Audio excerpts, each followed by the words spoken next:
ছোট আত্মার লোকগুলি এখন আমাদের রাষ্ট্র ক্ষমতায় বসে আছে, দেশের উন্নতি করবে। একদম দায়িত্ব নেওয়ার প্রথম দিনেই তারেক রহমান কি বললেন যে আমি সরকারি গাড়ি নিব না, আমি ড্রাইভার নিব না, আমি তেল নিব না। বলছেন না? কেন বলছেন না ভাই? উনি না নেওয়া থেকে দেশের অর্থনীতি চেঞ্জ হয়ে যাবে। সে যদি একজন প্রাইম মিনিস্টার যদি সরকারি একটা গাড়ি না নেয়, মানে তেল না নেয়, ড্রাইভার না নেয়, তাহলে কি আমাদের অর্থনীতি শনয় শনয় উন্নতি হবে? তা তো হবে না। তাহলে উনি বললেন কেন? উনি একটা এক্সাম্পল ক্রিয়েট করতে চেয়েছেন। এক্সাম্পলটা উনি কি ক্রিয়েট করেছেন? উনি জনগণকে একটা মেসেজ দিতে চেয়েছেন যে আমরা দায়িত্বে এসেছি, আমরা কিছু নেওয়ার জন্য আসি নাই, আমরা দেওয়ার জন্য আসছি। তো এই এক্সাম্পলটা উনি কার জন্য ক্রিয়েট করার চেষ্টা করছেন? আপনার জন্য না আমার জন্য? আমাদের জন্য তো না। উনি এক্সাম্পলটা ক্রিয়েট করতে চেয়েছেন ওনার ক্যাবিনেট মেম্বারদের জন্য, ওনার যারা সহকর্মী তাদের জন্য। তো ওনার এই এক্সাম্পলকে কে ফলো করছে? এই যে মির্জা ফখরুল সাহেব, সে ফলো করছে? সে ফলো করছে? সে তো ফলো করে নাই। কে ফলো করছে বলেন? আমি একজন লোককে বলতে শুনছি, যেটা আমি জানতে পারছি সে ফলো করছে, কৃষিমন্ত্রী যে ভদ্রলোক আছেন কুমিল্লার, উনি বলছেন যে উনি মানে এগুলি নেবেন না। তো ভালো, আমি পরের দিন আপনার সবার হলফনামাগুলি চেক করছি, যে বিভিন্ন ধরনের মন্ত্রী আছেন, আমি যে কটা দেখেছি প্রায় গোটা 15-20টা আমি দেখছি, চেক করছি। এর মধ্যে আমি দেখছি অর্থনৈতিক ভাবে হলফনামা যা আছে ওখানে তো মিশা কথাও থাকে, আবার কম বেশিও থাকে। আমি ওইটাকে সত্য ধরে নিয়েছি, দেখলাম সবচেয়ে গরিব হলো তারেক রহমান এদের মধ্যে, এমন যে মিনিস্টার্স সে হলো সবচেয়ে গরিব। এখন গরিব লোকটা বলতেছে আমি নিব না, আর ধনী লোকটা নিবে।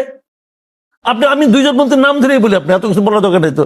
এই যে আমির খসরু মাহমুদ চৌধুরী, আব্দুল আল মিন্টু, ওনারা কি নিজেরাই জানে ওনাদের গাড়ি কয়টা আছে? ওনারা যে গাড়ি চলে এটা কি সরকারি পুলের গাড়ির চেয়ে কোনো অংশ কম দামের? তো ওনার ওই পুলের গাড়িটা নিতে হবে কেন? বাজার করার জন্য হইতে পারে, কিন্তু ওই 18 লিটার তেল তার নিতে হবে কেন প্রতিদিন? কেন? তার মানে এই লোকগুলোকে আসলে দেখায় বড় লোক, এদের আসলে আত্মা ছোট। এই এখন আমাদের রাষ্ট্র ক্ষমতায় বসে আছে, দেশের উন্নতি করবে না, সেইটা নিয়ে কিন্তু কেউ ওইভাবে প্রশ্ন তোলে নাই। না, তুললাম, কেউ তুলছে না, আমার কি আসে যায়? আচ্ছা, আমি দেশে একজন নাগরিক না? জি। প্রশ্ন তো আমি তুললাম, জি। আমার পছন্দ হয় না আপনার? তাহলে আমি তো প্রশ্ন তুললাম। তো তারা কেন করলো না বলেন? ভাই, প্রাইম মিনিস্টার যখন একটা কাজ করে কেন করে? আবার দেখেন 18 জন মন্ত্রীকে প্রোটোকল, পুলিশ প্রোটোকল দেওয়া হবে না বললো। তো অর্ডারটা কে সাইন করছে? সালাউদ্দিন সাহেব। জি। পুলিশ প্রোটোকল তো ওনার, জি। উনি নিবেন কেন?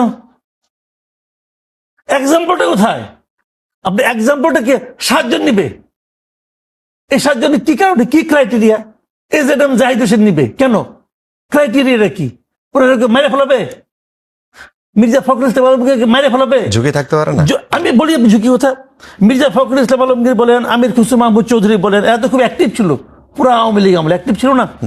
তো ওনাদের ঝুঁকি, ওনাদের জীবনের মধ্যে সারা জীবনে সবচেয়ে ঝুঁকিপূর্ণ সময় ছিল আওয়ামী লীগের শাসন আমলে।